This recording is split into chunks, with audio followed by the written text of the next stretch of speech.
Добрый день! Вы смотрите передачу «Акцент», в студии Ольга Старостина. Сегодняшний наш гость – заместитель руководителя Департамента животноводства Министерства сельского хозяйства Республики Жирков Алексей Дмитриевич. Алексей Дмитриевич, здравствуйте. Здравствуйте. Что дает учреждение Дня Саялыка для республики? Как планирует отмечать эту дату? И что нужно для того, чтобы сельское хозяйство динамично развивалось? Алексей Дмитриевич, 6 ноября глава учредил новый республиканский праздник День Саялыка, то есть летнего жилища якутов, который будет ежегодно отмечаться 22 мая. И хотелось бы узнать, что дает учреждение этого праздника для всех якутян, для всей республики? Какое значение имеет? Ну, как мы все знаем, да, из средства массовой информации, наш глава Арсений Сергеевич Николаев от 6 ноября 2018 года номер 150 подписал указ об утверждении Дня Саялыка в Республике Саха-Якутия и отмечать его ежегодно 22 мая.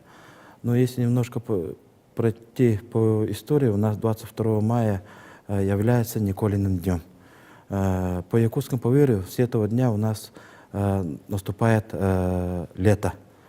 Этот праздник появился с приходом русских и принятием христианства в день святителя Николая Чудотворца. В этот день принято печь оладьи и варить утиные супы в семьях нашей республики. 22 мая у народа Саха символизируется еще как Новый год. Встреча Нового года – это радость людей нашего народа, которые проживших нашу суровую якутскую зиму. То есть это у нас 8 месяцев суровой зимы наших, на территории Якутии, да, можно сказать. Это день якуты прибавляли к своему возрасту еще один даже прожитый год своей жизни. Но если пройти по указу, да, и смотреть, то в рамках этого указа начнется строительство новых летних ферм, как я говорю, да, и это традиционное ведение нашего сельского хозяйства. А как Министерство сельского хозяйства планирует отмечать эту дату? 22 мая мы ежегодно будем проводить мониторинги и составлять состязания между районами, сколько в каких хозяйствах, в каких районах вышли именно на летнюю ферму. Если пройтись, да, ежегодно у нас на летних фермах выходит около 36 500 голов крупного рогатого скота, из них около 18 тысяч голов коров.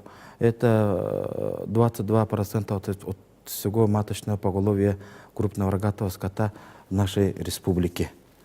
Кстати, летом прошел ряд дискуссионных площадок, где определяли направление развития республики по отраслям, и было отмечено, что все предложения лягут в основу развития сельского хозяйства. И на ваш взгляд, что необходимо отметить в этом указе, что сегодня актуально и что нужно, чтобы сельское хозяйство динамично развивалось? Основная цель и задача нашего министерства, Министерства сельского хозяйства Республики Саха-Якутия, да, является именно создание условий для труда именно работников сферы агропромышленного комплекса всего на территории Республики Саха-Якутия. Да. Если пройтись по нашим летним фермам, да, то в 2018 году всего действует существует, можно сказать, 355 летних ферм. Из них молочного направления 250 летних ферм и 58 откормочных площадок всего, которые. И надо отметить, что большая половина, где-то процентов 85, это постройки 60-х, 70-х, 80-х, 90-х годов постройки прошлого столетия. В рамках этого указа Министерство сельского хозяйства с следующего года начнет именно строительство новых ферм летних. Это у нас это запланировано на 3 года, и министерство планирует построить около 40 летних ферм молочного направления и 20 летних ферм именно мясного направления.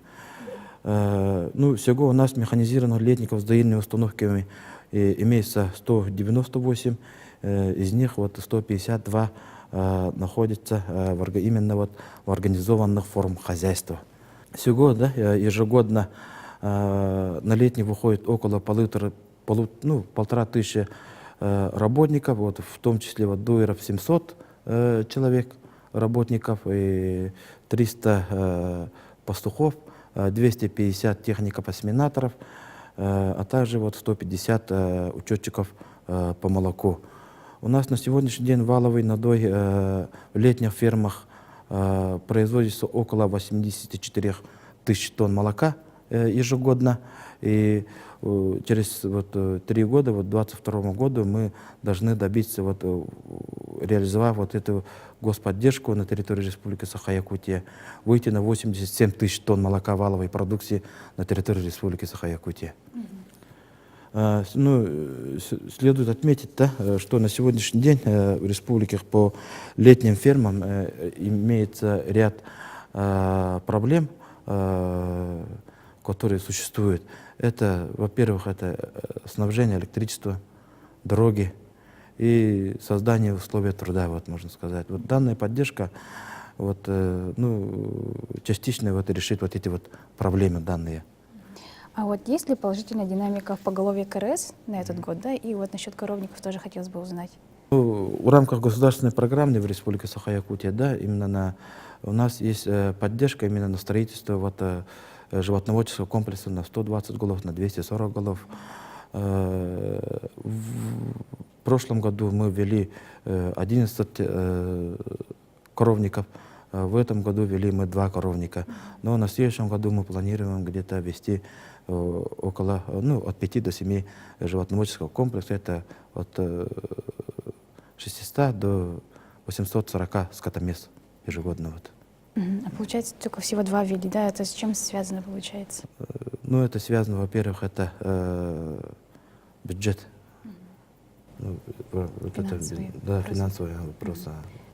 Так, увеличение по поголовью крупного рогатого скота у нас на 1 ноября 2018 года по сравнению с 1 ноябрем 2017 года у нас в 2017 году всего содержалось 237 337 голов крупного рогатого скота. На 2018 год уже это 239 541 голов крупного рогатого скота. То есть мы планируем, наблюдается положительная тенденция на увеличение от 0,5% до 1% поголовья крупного рогатого скота. То есть в нашей республике уже за последние, можно сказать, за 10 лет, начиная с этого года, наблюдается увеличение именно поголовья крупного рогатого скота на территории нашей республики. Это уже положительная динамика. Да, это уже положительная динамика. Ага, хорошо. Спасибо большое за интересное интервью. Спасибо, что рассказали нам про День Саилыка. С вами была передача «Акцент». До скорых встреч.